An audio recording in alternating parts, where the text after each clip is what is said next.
Jovens, vamos lá então. Todo o procedimento aqui feito, a partir de agora, né, nossa está sendo gravada. Eu vou, num primeiro momento, fazer um comentário geral do tema, né? E no segundo momento, a gente troca as figurinhas aí a partir das questões que estão sendo propostas na página 24. Essa vai ser a nossa dinâmica, a nossa didática de hoje. No momento eu falo, né, exponho o conteúdo, depois eu jogo algumas questões, as questões da página 24, para a gente poder conversar sobre elas, fechado? Esse vai ser basicamente o nosso caminho, vai ser basicamente o nosso percurso. Com isso, a gente conclui essa primeira parte do nosso material com um relativo atraso, né? Depois a gente dá um jeitinho de acelerar isso mais para frente, para a gente poder chegar até o final do ano, tudo der certo, sem nenhum prejuízo, sem nenhum transtorno, beleza? Para quem acompanha pela apostila, eu sugiro, né, que até isso é interessante, a gente pegar a apostila para poder estar acompanhando o conteúdo. Eu estou seguindo ali a partir da página 23 da apostila, fechado?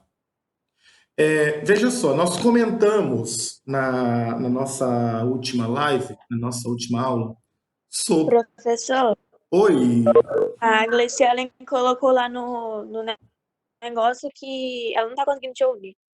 não está me ouvindo? Será que é só ela ou tem mais que não está me ouvindo, gente? É só a Gleice que não está conseguindo ouvir ou você ou mais alguém? Dê um sinalzinho para mim aí. Jennifer consegue, a galera está ouvindo. Fala com ela para ela desconectar e conectar de novo, verificar o microfone dela se está ligado, porque parece que está tudo normal, está todo mundo colocando aqui que está ouvindo.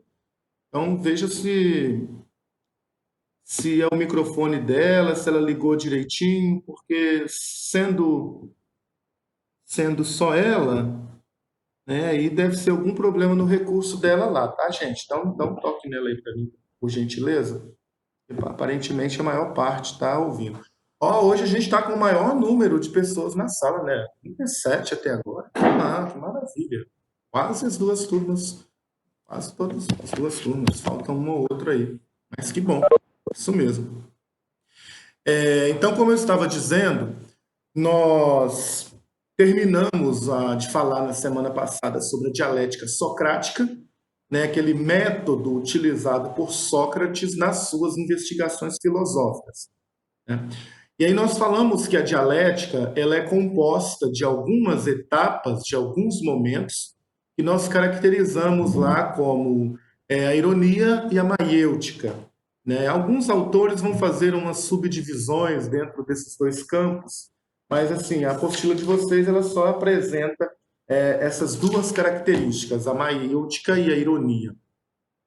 A ironia está relacionada à refutação de uma ideia prévia, de uma ideia anterior que a gente já tem sobre as coisas, né? Imagina aquela opinião formada, aquela velha opinião formada sobre tudo que a gente já tem e de repente não aceita que essa opinião seja questionada, seja colocada em contraposição com uma outra ideia. Isso é ironia, né? De certa forma, você refutar, colocar em xeque, colocar em discussão aquilo que o seu interlocutor já traz como verdade pronta, aquilo que o seu interlocutor já traz como verdade formada, né? A partir da ironia, Sócrates ele desconstruía o lugar comum do interlocutor. O que é esse lugar comum? Aquilo que o indivíduo acha que já sabe, né? Aquela verdade já pronta, aquela verdade já cristalizada que a gente julga que não possa ser questionada, né? Essa verdade do senso comum que a gente fala o tempo todo nela, né? Sócrates, então, ao utilizar a ironia como recurso, ele coloca em xeque isso que já é verdade pronta, isso que não podia ser questionado e etc., levando o interlocutor a reconhecer a própria ignorância, né? A ironia tinha essa função, a ironia tinha essa finalidade.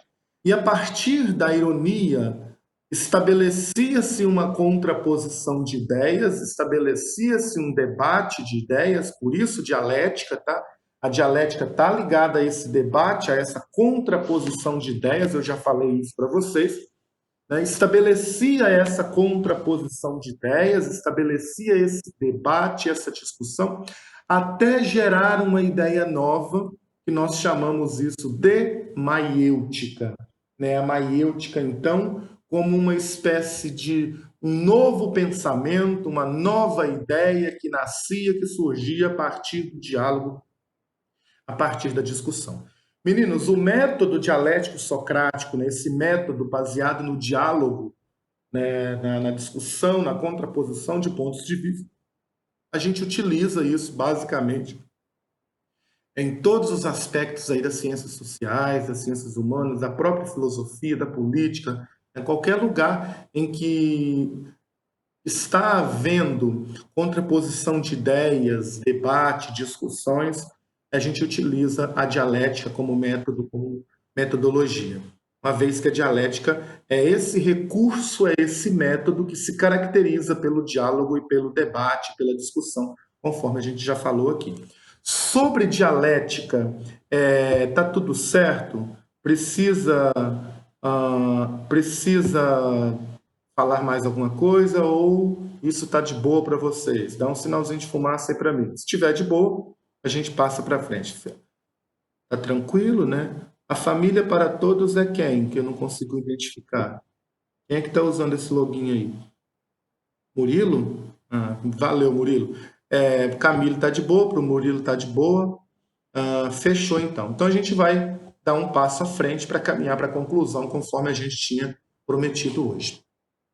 Jovens, a filosofia grega antiga, ela se caracteriza muito pela discussão. Aliás, não só a filosofia grega antiga, mas a gente já está falando da filosofia grega antiga, a base de todo o exercício filosófico é o debate, é a retórica. A gente começou falando esse subtópico do capítulo, né, retórica e dialética, a gente começou falando da retórica, né, da necessidade do discurso, da necessidade das discussões no que se refere aos assuntos pertinentes ao bem comum, pertinentes à polis.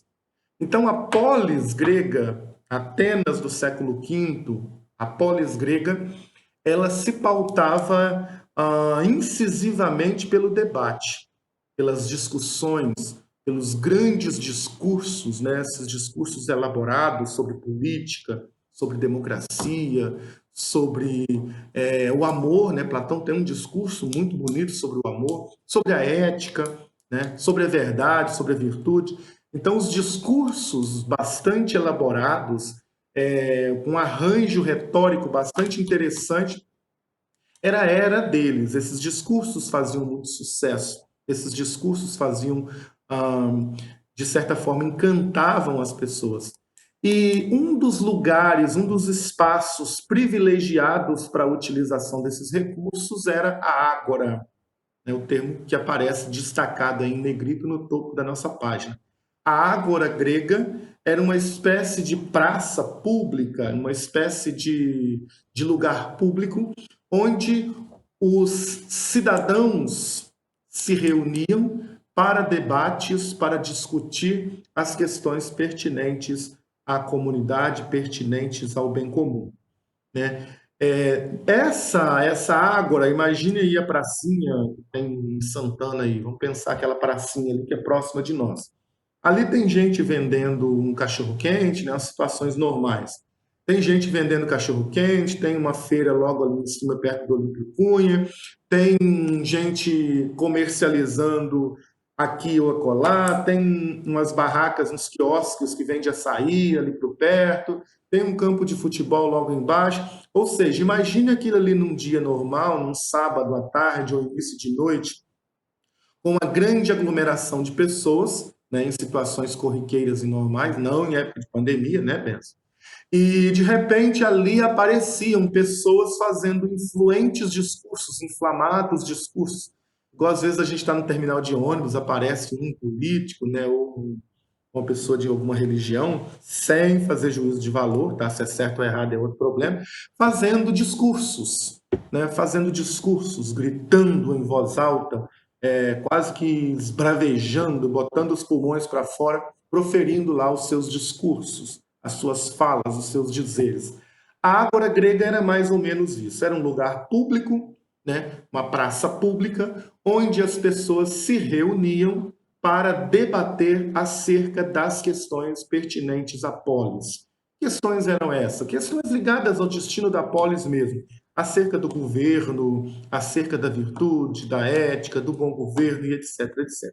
Além das questões filosóficas, olha que interessante, além das questões filosóficas, a Ágora também era um espaço de discussão política. Né? Filosofia e política não tinham uma separação nessa época. Filosofia e política parece que elas navegavam aí no lugar comum.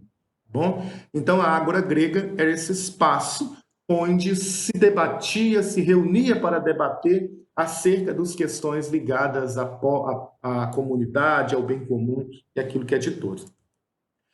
Por que eu estou enfatizando isso? Porque esse espaço público de debate, esse espaço público de discussão, ele vai ser fundamental para a implementação da democracia, né? Atenas do século V, vocês já sabem disso muito bem, né? Com história. Sou de história, quem é? Professor Paulo? É isso? É Paulo? É professor de... Paulo Alexandre do Fundamental. Né? Com o professor Paulo, vocês já devem ter ouvido e assistido isso desde quando vem estudando história, né, Vitor? Há muito tempo, em que a democracia ela nasce em Atenas justamente porque Atenas ela tinha essa iniciativa de debate, de discussão. Né? Atenas não era um espaço fechado onde, de certa forma, um dominava os outros, não. Era um espaço de discussão.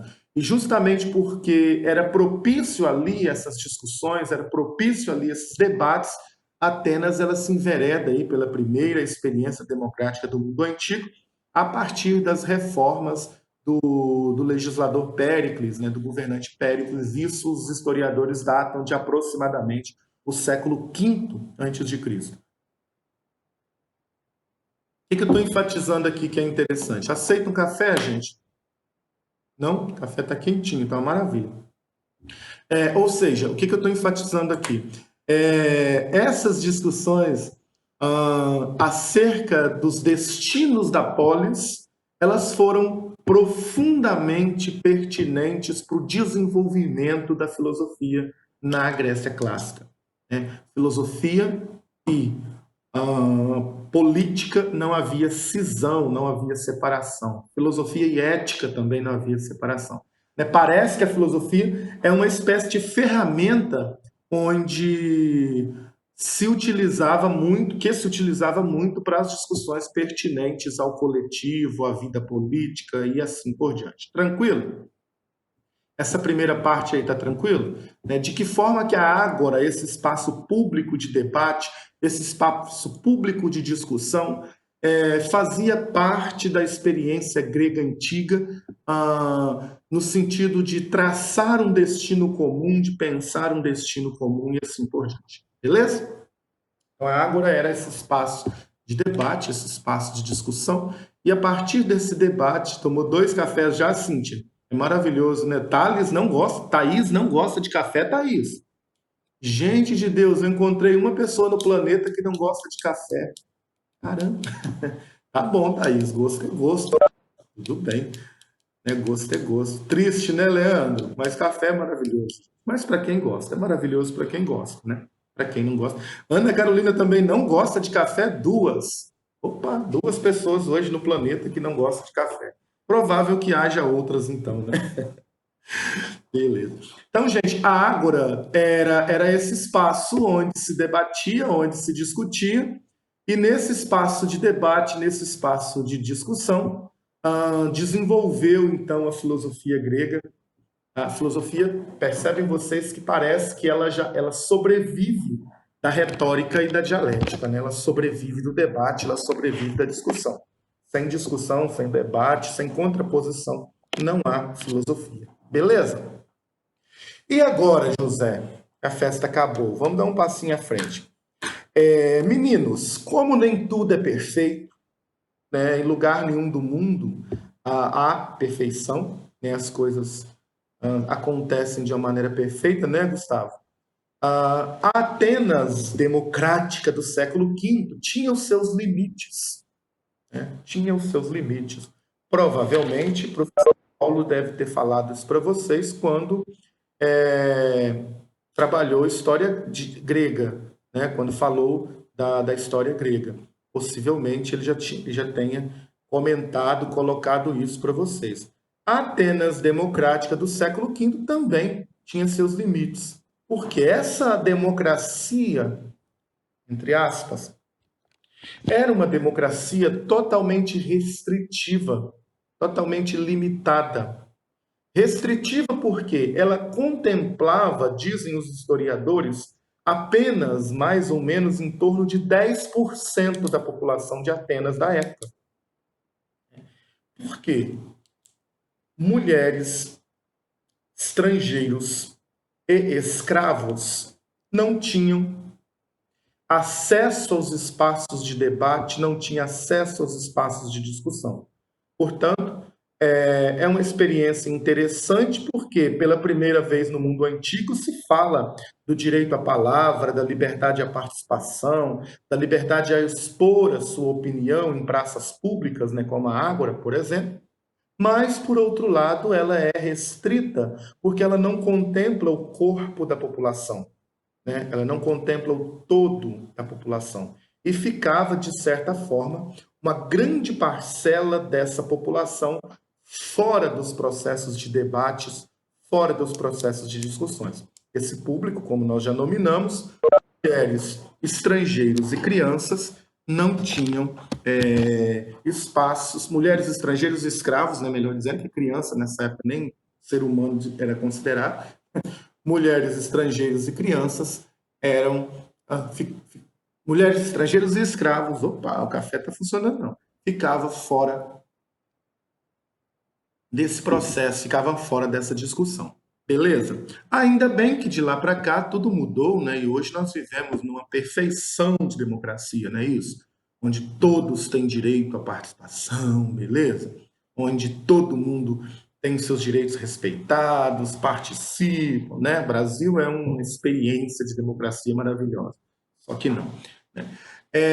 Entre esse público que ficava fora do processo, fora das discussões pertinentes à democracia, estavam as mulheres, né? Nesse contexto, as mulheres elas não eram consideradas cidadãs no sentido político do termo, tá? No sentido político do termo. Dependendo do lugar social que essa mulher ocupava, ela podia até ter uma espécie de espaço, mas muito reservado a questões domésticas, né? Uma influência mais no campo doméstico, mais ali uma influência interna no campo no seio da família e etc. Algumas, dependendo aí do seu poder, né, de lábia, de retórica e de conhecimento, até de certa forma influenciavam algumas decisões dos seus maridos. A gente tem casos na história de mulheres que influenciaram decisões políticas, como a gente vai ver mais a seguir. Mas, no geral, a grande massa feminina na Atenas do século V, elas não tinham direitos políticos. Né? Isso quer dizer o quê? Esses debates que se davam na Ágora, né, esses debates acalorados na Ágora, as mulheres não podiam participar deles. Elas apenas ficavam de fora, ficavam de longe, elas não tinham o direito político de poder expressar o seu ponto de vista, de poder expressar a sua ideia. Então, o que eu quero colocar aqui?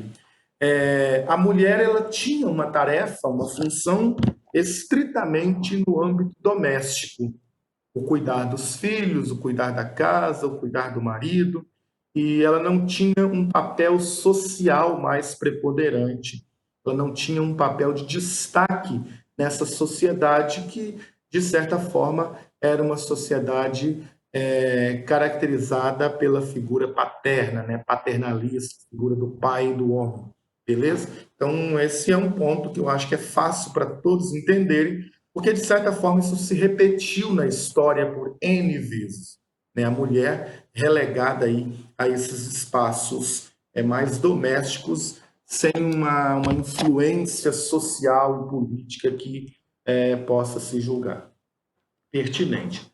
Mas, como tudo na história, né, como em todos os espaços e lugares da história, as mulheres sempre produziram resistências, sempre produziram rompimentos. A apostila de vocês destaca uma tal de Aspásia de Mileto, né, que teria sido companheira do legislador Péricles, e essa mulher, ela tinha, né, uma arte de falar, uma retórica, uma lábia muito grande, muito envolvente. Ela consegue conquistar Péricles, né? Me parece que eles não puderam casar, porque Péricles já era casado, e nessa época não se podia, né, não existia ainda essa questão do casar de novo. Mas eles vivem juntos ali, nas escondidas, por boa parte da vida dele, até praticamente a morte dele. E os biógrafos dizem que ela teria influenciado grande parte das decisões políticas do Péricles, né? Tanto que, inclusive, a questão ligada aí à democracia. Tanto que o Péricles, no final da vida, no final do governo dele, o governo dele foi considerado, sofreu muitas críticas, né, no interior dessa sociedade, e aí a questão da influência dela foi muito questionada também.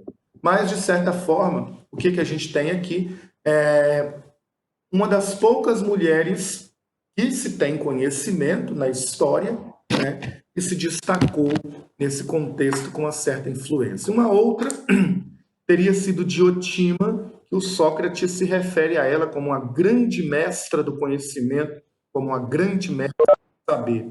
Provavelmente, toda a filosofia socrática, de certa forma, ele teria se inspirado, né, teria bebido da sabedoria da Diotima, que era uma sacerdotisa.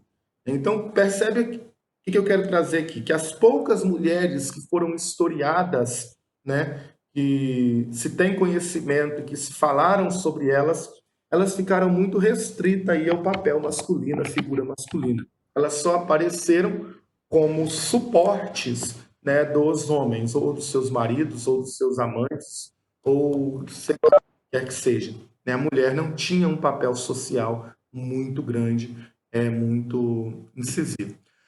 Beleza? Vocês já conhecem aquela música Mulheres de Atenas, de Chico Buarque? Chico Buarque travou aí, Gustavo? Só para o Gustavo ou para mais alguém também? Aqui também, Jennifer sinalizou lá. Espera aí um pouquinho. Travou o quê? O microfone, a fala ou a câmera?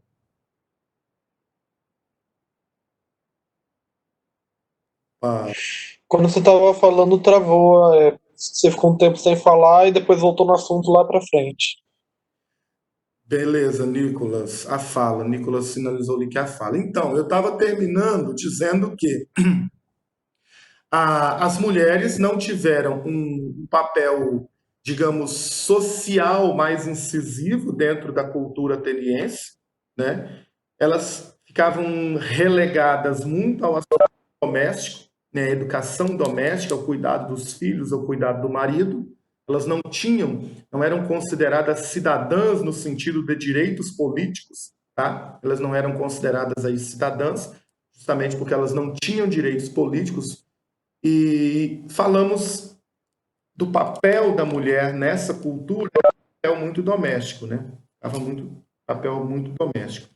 E duas mulheres que poderiam ter rompido com esse ciclo, né, doméstico e teriam se destacado aí, foi a Aspásia de Mileto e a Diotima. Né? Diotima, uma sacerdotisa citada por Sócrates no banquete, e Aspásia teria sido companheira de Péricles e teria influenciado as decisões políticas de Péricles. Mas, no mais, não se sabe, não se tem notícia, não se é historiado muito acerca da função da figura feminina nesses espaços públicos de discussões, nesses espaços públicos de debate, tá? É isso que eu tinha falado. E estava perguntando se vocês conhecem a música do Chico Buarque, né? A música do Chico Buarque sobre Mulheres de Atenas, onde ele coloca as diversas discussões acerca do papel que a mulher exercia naquela cultura, o papel que a mulher exercia naquela sociedade, tá? E o Chico, durante a música, ele vai falar da mulher como aquela que é dedicada ao marido, que vive em função do marido, que vive em função da casa, que vive em função da educação dos filhos, que vive a sonhar pela volta do marido. Então, a mulher está sempre ali no papel de passiva, né, diante das decisões do marido. Essa história a gente já conhece, é uma história que se repetiu no Ocidente por diversos séculos e ainda hoje, nos nossos dias, mesmo depois de todo o processo de evolução aí no que se diz respeito à conquista dos direitos, né, por parte das mulheres, ainda nós temos resquícios de paternalismos e de machismos pautando muitas decisões. Fechado? Então, Mulheres de Atenas. Quando vocês, se alguém tiver em dúvida, interesse, pesquisar Mulheres de Atenas, dá uma olhadinha na letra da composição, ele vai falando o tempo todo desse papel, dessa figura da feminina, nessa figura passiva o tempo todo, que não tinha poder de decisão, não tinha espaço para decisão. É justamente isso que está sendo colocado aí no tópico acerca das mulheres gregas e a filosofia, né? Ou seja, essa ausência de espaços, como ainda hoje nós temos na nossa sociedade, como ainda hoje nós temos na nossa cultura. Fechado? Sobre a Aspásia de Mileto, tem pouca coisa dela publicada em português. Eu fiz uma pesquisa rápida antes, quando eu estava preparando a aula para vocês. Tem muita coisa em inglês, né? Muitos textos em inglês que se referem a ela, da figura importante que ela teria sido no contexto da Atenas do século V. Teria sido uma figura de destaque justamente pela retórica, né? Pela capacidade dela de falar, de discursar, né? Tinha uma lábia maravilhosa, tinha uma retórica maravilhosa, mas foi escrito muito pouca coisa sobre ela, né? E o que a gente tem escrito está quase tudo em inglês, e eu consegui uns textos em espanhol, né? Quando vocês pesquisam, fica aí a sugestão para quem interessa, né, em estudar a questão feminina, né, na história, acho que seria interessante visitar a história dessas grandes mulheres que serviram de base para a questão feminina em todo o tempo, né, da luta pelas mulheres por direitos. Essas mulheres tiveram seu impacto, tiveram a sua importância, justamente para vocês verem que a questão acerca dos direitos das mulheres, isso já é uma luta antiga no Ocidente, né? Desde os primórdios da filosofia, da história, a gente já tem esses enfrentamentos, a gente já tem essas discussões. Tá? Se vocês colocam no Google assim, Aspásia de Mileto, vocês vão ver que tem várias publicações, vários vídeos referindo a ela, tem vários textos proferindo a ela, muitos em espanhol e inglês, mas que aí no contexto, para quem pelo menos faz aquela leitura mais dinâmica do inglês e do espanhol, dá para entender direitinho. Fechado? E a nossa apostila conclui falando dos períodos da filosofia grega antiga. E isso aqui eu nem vou ficar muito tempo nisso, porque eu particularmente nunca vi isso aqui ser cobrado em lugar nenhum, né? E não é um assunto que podemos dizer assim, de grande importância, de grande destaque quando a gente vai analisar, quando a gente vai estudar filosofia, né? Só para vocês entenderem que a história da filosofia antiga, assim como a história da humanidade, foi dividida em períodos, né?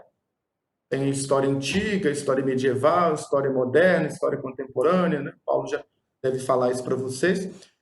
A filosofia também, a história da filosofia teve os seus períodos, teve as suas subdivisões. Percebe que a gente já passou por esses períodos quando a gente foi falando dos filósofos, dos contextos, de certa forma a gente passava por esses períodos. Então eu tenho aqui a filosofia pré-socrática ou cosmológica, né, que a gente já falou dela, cuja preocupação era a questão da arqué, tentar entender como é que teria surgido as coisas que existem no mundo, né? Foi a filosofia pré-socrática ou cosmológica. Depois o período socrático ou antropológico, né, que se destaca aí na figura de Sócrates.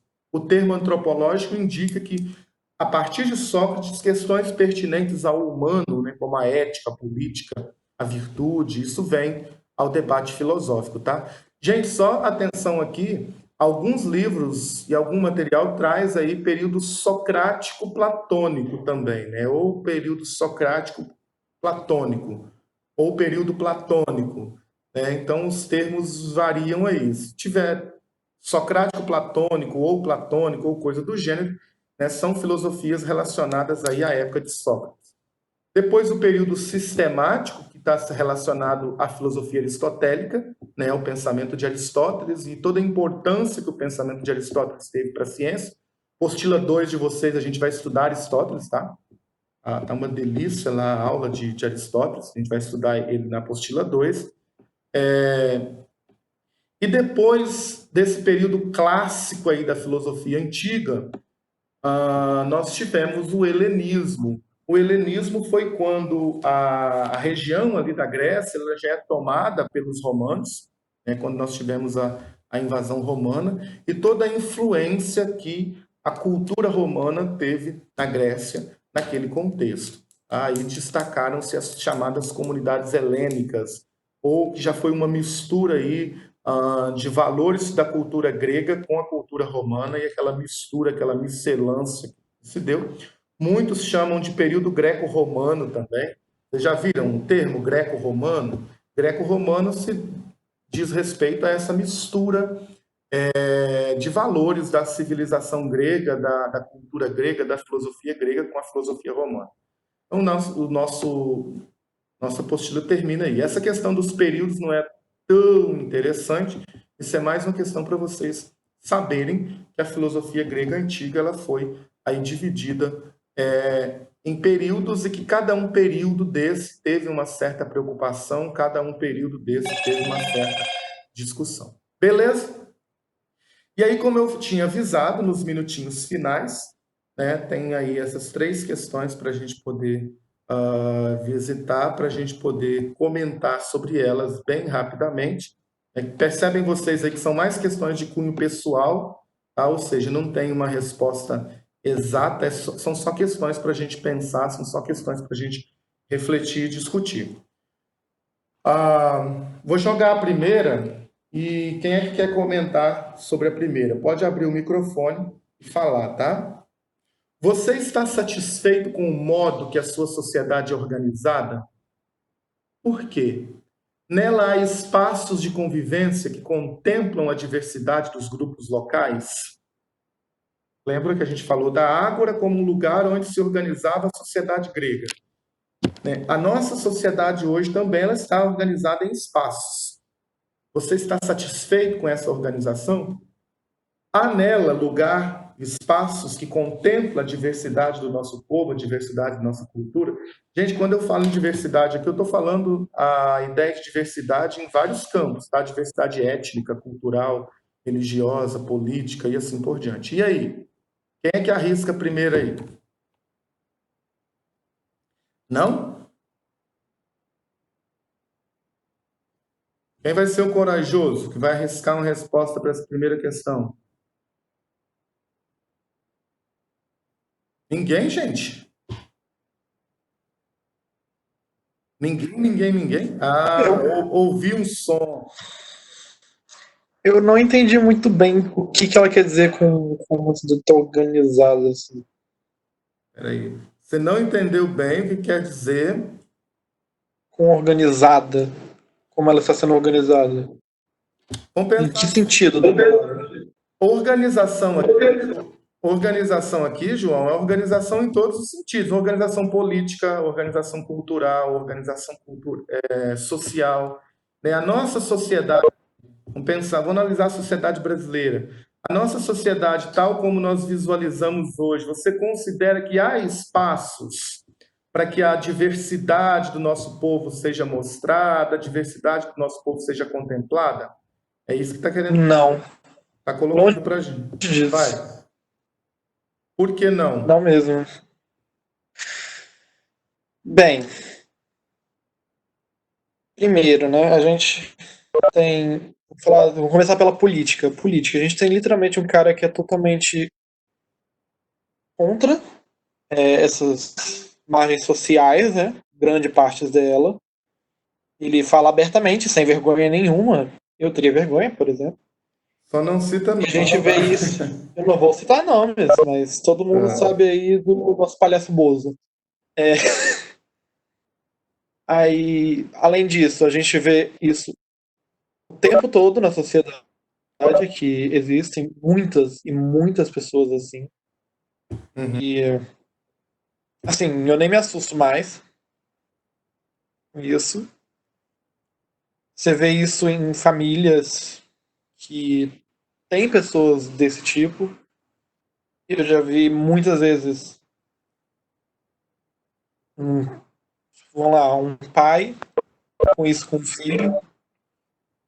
E infelizmente hoje, assim, em grande parte da sociedade, isso ainda é considerado, entre aspas, normal.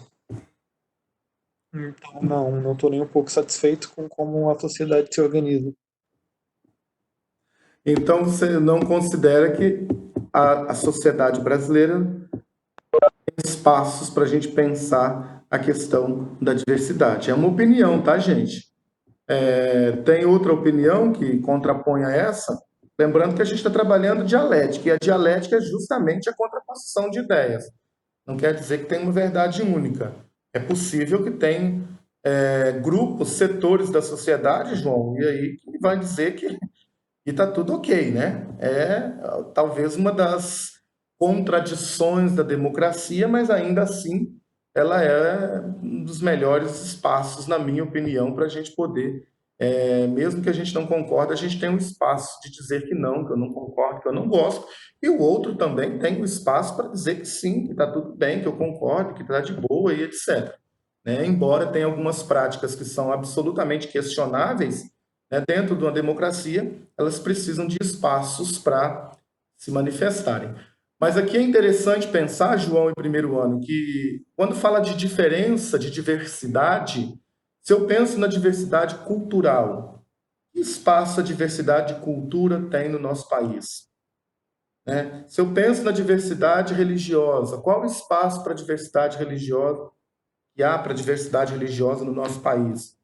Né? Se eu penso em diferentes tipos de manifestações, que espaço essas manifestações têm? Né? Percebe que a gente ainda continua dentro desse seletismo, dentro desse reducionismo. Né? E se a gente faz um paralelo com a democracia grega, você vai vendo espaços que vão privilegiando grupos, e isso vai ser quase que uma constante na nossa cultura, quase que uma constante na nossa sociedade, beleza? Segunda pergunta, segunda questão vai na mesma direção, né, João? Da que você se posicionou aí. Em sua cidade há espaço para todos expressarem opiniões e sugestões de melhoria? Quem são os que não têm, aliás, quem são os que têm maior voz e quem são os excluídos? E aí cabe a gente pensar novamente essa questão da exclusão. Quem é que hoje é excluído de opinar, de participar? Né? Quem são os públicos que ficam excluídos da nossa experiência de democracia? Né? E a última, você acredita que a filosofia possa contribuir para se pensar em questões sociais e políticas? Alguém quer comentar sobre essa? A filosofia pode contribuir, não pode? Só para a gente terminar aqui o nosso... Leandro está dizendo ali que sim, né, que a filosofia pode dar o seu pitaco, dar a sua parcela de contribuição. A Júlia está dizendo que sim, que acha que sim, que acredita que sim também, né, que a filosofia pode problematizar a questão social. Leandro também defende essa mesma tese. Lembrando que a filosofia, como sendo esse instrumento de reflexão e de dialética que a gente está falando desde o início do nosso ano letivo, né, com vocês, filosofia como sendo esse instrumento de discussão, de dialética, de contraposição de ideias e de opiniões, ela coloca essas questões para serem pensadas. O Vitor está dizendo pode porque ela apresenta vários pontos de vistas, ok. Arthur, a filosofia busca ajudar a entender o raciocínio humano nas questões. Eu creio que todos vocês conseguem visualizar que a filosofia é uma ferramenta que auxilia aí na discussão, que auxilia no debate acerca de uma questão social, política e etc. Lembrando, o João, e primeiros anos, que quando se trata de questões humanas, nós nunca vamos ter consensos na história da humanidade, tá? A dialética não é para produzir consensos, para produzir debate. Tá? Se vai gerar consenso ou não, é uma outra discussão, é uma outra questão. Fechado? Então, tá bom, pessoas. Por hoje é isso. Tenham uma linda semana. Tenham um lindo dia. Força, foco